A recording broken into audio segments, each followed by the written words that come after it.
Growing up, my favorite sport was basketball. I was obsessed with it. I played it for hours every single day. And like any kid that has ever touched a basketball, my dream was to be in the NBA one day. Now, growing up, I moved around a lot. I think I went to literally like 12 schools in 12 years from elementary to high school. And not just that, the other thing that I had against me was I was a late bloomer. So I was literally like 5'6, 5'8" when I was 15 years old. And I didn't hit a growth spurt till I think my sophomore year of high school. And I was a year ahead. So I was pretty smart. I skipped the grade. So not only was I a late bloomer, I was also a year younger than all my peers. So this made competing in basketball very hard. And I got cut multiple times. I actually got cut my freshman, sophomore, and junior year. And really funnily enough, I got cut for being too short and unathletic, which is ironic because of the type of dunker I am today. So I did end up making my basketball team during my senior year, which was really, really cool for me. And I had worked really hard to get to that point. But it was starting to become obvious that, I wasn't going to reach the NBA. I didn't have scholarship offers at this point. But I still, kept working. And that's something I've always had, is discipline and work ethic. And I just genuinely loved playing basketball. It was my passion.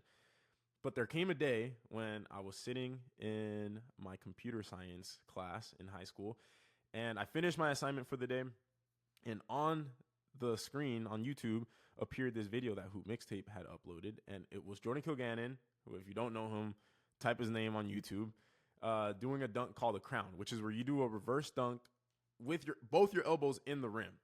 Now, I had only been exposed to dunks that had been in the NBA dunk contest at this point. So when I saw that, it blew me away. I didn't know that this was even possible, the type of stuff that he did. I then went on his YouTube channel and I went to his oldest videos. And around this time, I was around 16 years old. And I had just hit my first dunk, like barely a rim grazer. And I went to his YouTube channel, and his oldest videos were him at 16 years old, barely able to dunk. And this was a huge unlock in my head. I was like, whoa, if he was 16 barely dunking and now he's doing that stuff, I'm 16 and barely dunking. That should be possible for me one day to be able to do the dunks that he's doing. And that's something that I've also always had, is I've been a dreamer and I've never considered things impossible. So I then started watching all his videos. I found the channel Dunkademics. I found the channel Team Flight Brothers, and I literally watched all the videos from oldest to newest. And I realized that this was the thing that I wanted to do. This was my passion, what I wanted to focus all my energy on. And I also came across this article where they interviewed Jordan Kilgannon. He said all he did to get his bounce up was jump every single day on low rims. He would dunk for hours. And then when he wanted to see progress, he would rest, and he would come back jumping higher every single time. So I took that advice to heart, and I started jumping and dunking every single day. In conjunction with this, I also started doing some very basic strength training, squats, power cleans, deadlifts, and my vertical started skyrocketing. I started improving very, very fast. But fast forward, this was when I was 16. Fast forward 4 years, I had debilitating knee pain. So in that span of 4 years, I got to the point where I had a 42 to 44 inch vertical, and I had extreme knee pain. So I actually started getting knee pain when I was 14. I had something called Osgood-Schlatters disease, which is literally just tendinopathy. It's tendon pain. And the pain just got worse and worse and worse. And I had no idea how to take care of knee pain. I didn't know anything about load management. I didn't know anything about isometrics or slow concentric, heavy strength training. I didn't know any of that. All I knew was try to rest. I was trying to ice a lot, massage, all things that don't work. And it got to the point where I literally couldn't train. I couldn't dunk. It hurt to just walk up and down stairs. And you can imagine I wasn't even close to being able to dunk without pain.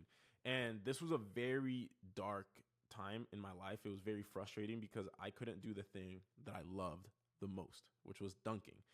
And I actually heavily considered quitting dunking because I couldn't put all my effort into it, right? I couldn't even practice the thing. So how was I going to improve?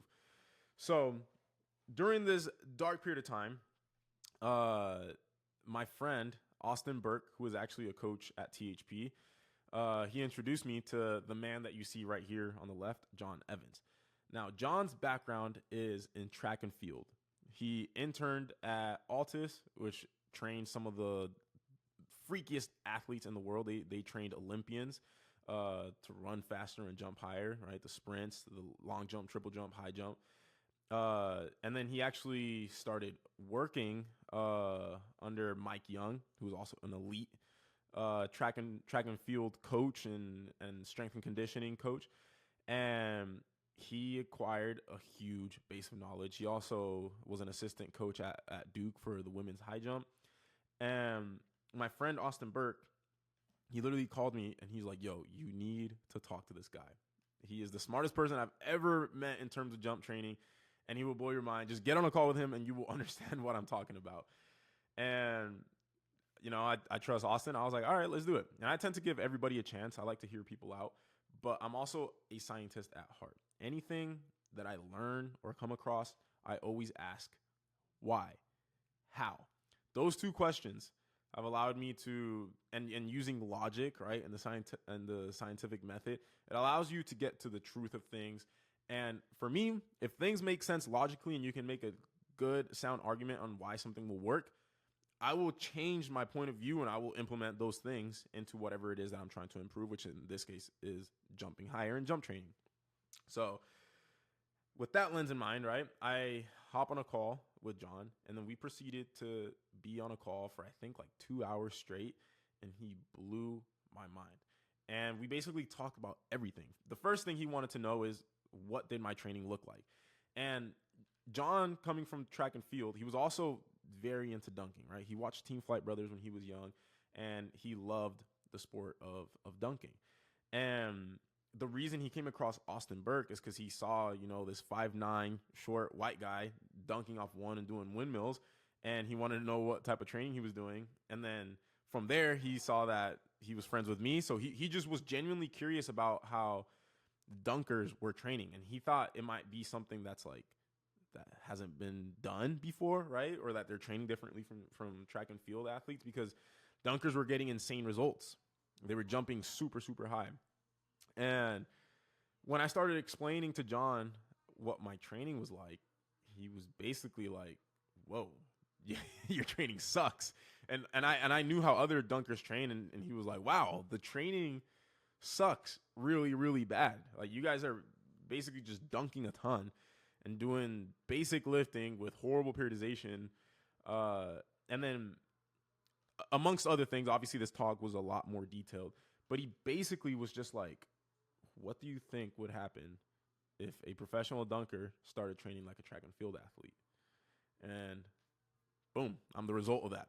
I am the result of taking all those principles and applying it to my training. And, you know, now and then you get a world record vertical jump. However, the first thing that we needed to do was get rid of my knee pain, which he also knew and was researching. He was researching specifically Ebony Rio and Jill Cook, who have really, really good research on getting rid of tendon pain. So that was going to be step one. And then step two was just basically following his training. And yeah, I proceeded to do that. And that was in 2017, late 2017. Fast forward 7 years, right? Or fast forward 3 years, got rid of my knee pain. And it's funny, the one rule he said is you have to stop jumping. You have to stop doing the thing that hurts. At this point, I had never stopped jumping for more than a week. So this was honestly the hardest thing that I had to do. And the second thing is just do the training, right? Don't be flaky. Do the workouts, which I didn't have a problem with. I've always been very coachable. This came from the basketball world, very disciplined. But yeah, fast forward 3 years. Around COVID, we started a business together called THP Strength, and now we coach athletes to jump higher. And we apply those same principles he applied to me. And think about it, if you apply the same principles that make me, and I was already an elite level. And the hardest thing to do in sports is to make an elite athlete even better. Anybody can make a beginner improve, but if you can make an elite athlete improve, that means your training is good. And then when you apply those same principles to an average athlete or a beginner or an intermediate athlete or someone who doesn't have good genetics, the results are insane, right? And it's actually gotten to the point where we've actually coached a second athlete, Tony Crosby, to a 50.5 inch vertical. So he's matched my world record. And then we have a third athlete, Donovan Hawkins, who just tested a 47.5 on a bad day and is on his way. He actually has, based on his flight times, a 50 inch vertical. We just have to make sure that the stars align on a good jumping day and he has access to a vert trainer. But that's 3 athletes now that have crossed that 50 inch mark and more on the way. So this is a result that is now repeatable. And at this point, we've coached thousands of athletes to jump higher. The average athlete gains, I believe, 4 inches of vertical in 6 months based on studies, on polls that we took of our athletes. 1 in 5 athletes gain 7 or more inches of vertical. So that's basically a quick rundown of who we are. Now we're going to get into the fun stuff. How exactly did I do it, right? The science of how and why I improved so much. So thanks for watching. Catch you guys in the next lesson.